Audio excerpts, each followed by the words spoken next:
In today's video, we're going to dive into how to share a calendar on your iPhone. Calendar sharing is a powerful feature that allows you to collaborate with friends, family, and colleagues by sharing your events, appointments, and schedules. Let's get started. To begin, unlock your iPhone and open the Calendar app. Ensure that you're signed in to the iCloud account or other calendar account you want to share.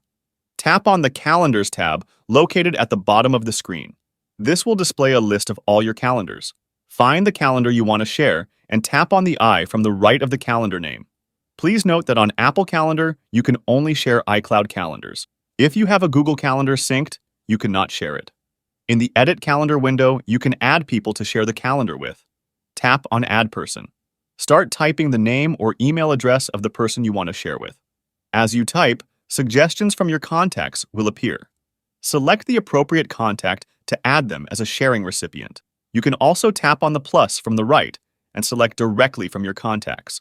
Once you're satisfied with the persons you invited to share the calendar, tap on the Add button located at the top right corner of the screen. For every person you invite, you will have the option to set the calendar permissions. You have two options: View Only or Edit.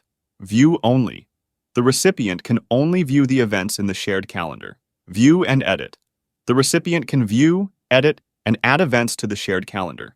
Once you've added recipients and set the sharing permissions, tap on the Done button located in the top right corner of the screen. The sharing invitation will be sent to the recipients via email or through the Calendar app if they're also using an Apple device. And that's how you share a calendar on your iPhone.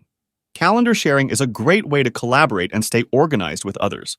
By following these steps, you can easily share your calendars, control sharing permissions, and manage shared calendars.